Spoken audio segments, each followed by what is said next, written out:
Ndabizi ushobora kuba uri kureba iyi video ariko warabuze kampani yizewe cyangwa se ahantu hizewe wakura abantu bakunogereza umurimo nk'uko ubyifuza. Aha ndavuga gutera amarangi, kuba bagukorera electricity yo mu nzu, bakagukorera intebe n'izindi design zigiye zitandukanye, turavugamo nk'amatablo. Aba ni abandi ni Omar Group. Ubakeneye wabahamagara kuri izo nimero uri kubona aho hasi kuri screen yawe, dore ko ibarangaje imbere ni ukubona inzu yawe ikeye uri kwitahamo n'umuryango wawe.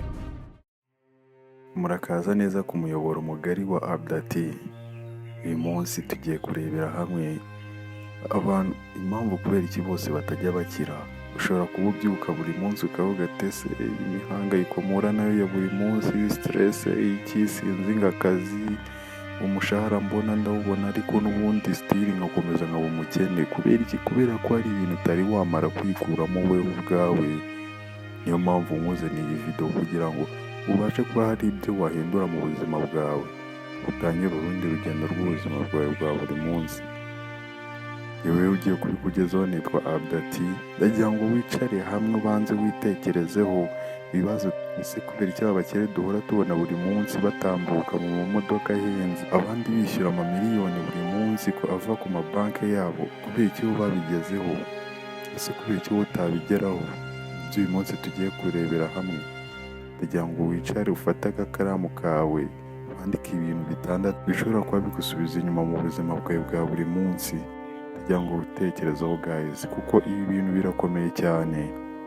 Ahari ushobora gusanga ariyo mahirwe yawe, dore ko abenshi batajya babyitaho. Ukavuga ati biriya ni ibintu byagenewe bariya na bariya, ntabwo ari njye byagenewe. Gusa uyu munsi ni uwawe, ndagira ngo unyizere, believe me, kuko urabishoboye kandi wanabikora, ndabizi neza.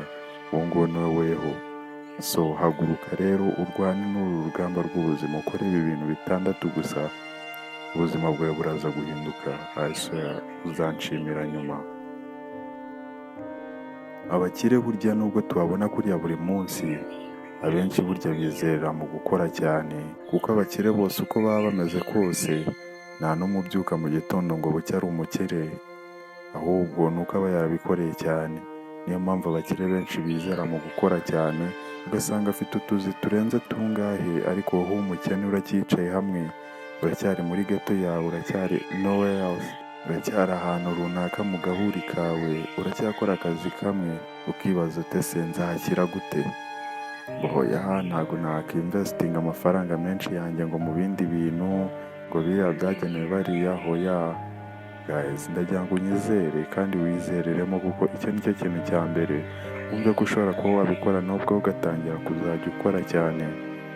Nubona akazi kamwe wumve ko ufite inyota yo kuba wabona n'akandi nibura ku masaha yandi ya extra asigaye, cyangwa se mu gihe ufite akazi kamwe uvuga ati ndaza gushaka n'akandi kantu nzajya mugeraho, wenda kazama income mu minsi iri imbere, mu minsi izaza. Uvuga ati nzaba mbayeho gute?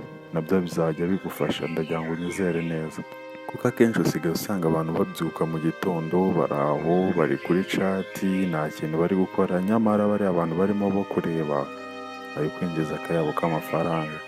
So ndagira ngo rero unyizere, utangire ubyigeho neza, kuko ndabizi neza ariya mamega ukoresha buri munsi, uriya munaniro ubyuka buri munsi ufite witeze uri kuri telefone mu gitondo ku buriri bwawe, ushobora kuba wabibyuka ukabibyaza umusaruro. I swear, ndagira ngo unyizere.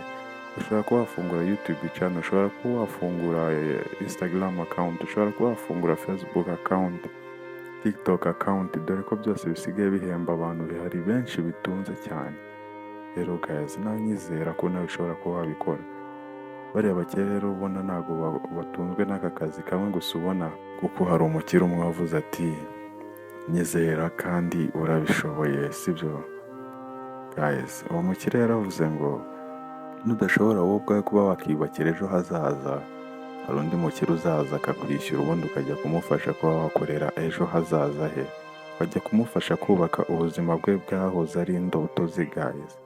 So icara ubitekerezo, kuko ntabwo uri weho kujya kubaka inzozi z'abandi, ahubwo ari weho wo kugira ngo ubashe kuba wakiyubaka wowe ubwawe, ahubwo ahazaza utazabaho nabi, cyangwa se ubuzima bwawe wowe n'abawe bugatangira gusafaringa, ukazajya uvuga ati iyo mbimenya iryo jambo riraryana cyane, ndagira ngo unyizere kandi wumve ko wabishobora.